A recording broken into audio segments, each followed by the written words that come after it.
you. Yes, you.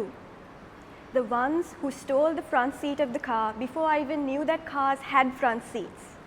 The ones who finished the cereal before I even woke up. The ones who taught me that life is unfair because the youngest never gets the last word. I write this open letter today on behalf of all the youngest children of the world, the forgotten generals of hand-me-downs, the professional note-takers of family history, those of us who had to grow up hearing, when your brother was your age, when your sister was your age, because apparently my age can never just be my age. CC evaluator and my fellow Gavaliers. Everybody says that the youngest child, that being the youngest is all sunshine and roses, fun and games, that you can get away with murder. And everybody is absolutely correct. My life is a party all the time. But doesn't anyone actually ask why? Yes, we do get the softest punishments, and we do have the most relaxed rules. But at what cost? Being the youngest, they say, is like being the baby of the family. But do they ever tell you what it's like to wake up the morning after their wedding and stare at your older siblings' empty bed? Do they ever tell you what it's like to have to compare notes in your head from between when your dining table was full and loud and overflowing with laughter to when you have to sit with your plate of food in front of the TV alone? Do they ever tell you what it's like to watch your siblings age right in front of your eyes, just like you do your parents? To be forced to grow up, to only know how to handle a situation maturely because maturity was the language spoken in your home.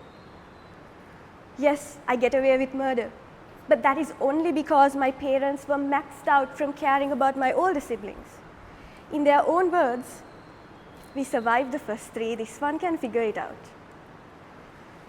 Being the youngest is a jumble of contradictions. When I look up, I never know if I'm getting the version of them that's my best friend or my second parent. And with 5 people constantly telling me, sit properly, eat properly, do this properly, do that properly, I was no longer even the youngest child. I was their group project. It's true, being the youngest, I didn't have any responsibilities. But do you know what I did have? Burdens. Now, I would never say this to my family because it's clear that they have made it their life's mission to relieve me from any burden.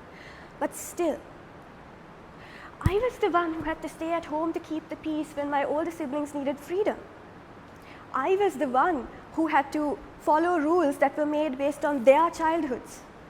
I was the one who took the brunt of their bad days, who had 5 parents instead of 2. Yes, I enjoy the perks of being the youngest. But simultaneously, I wish I could just scream at my siblings, don't leave me here alone. Don't leave me here waiting for you alone. Don't leave me here calling out for you alone. And then, though I say all this like it's a negative thing, it is a badge of honor for me to be the youngest child. Because you, my older siblings, you showed me how to walk the walk. You taught me how to love animals, how to write an email, how to move the seat forward in the car. You taught me never to be afraid to look out for my own self.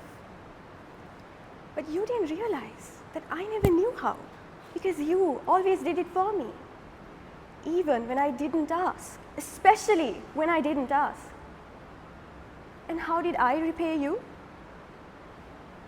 I only taught you patience. I only taught you sacrifice.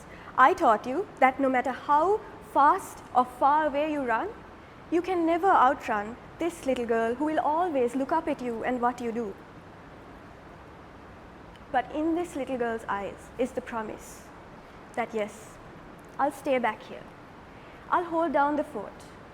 I will use what you showed me, and I promise you I'll do my best to look after things the way I saw you do after you leave this house.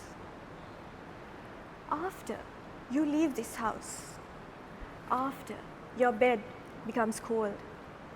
After the noise all fades. So dear you, yes, you who never let me have the last word or the front seat in the car, this is the last word.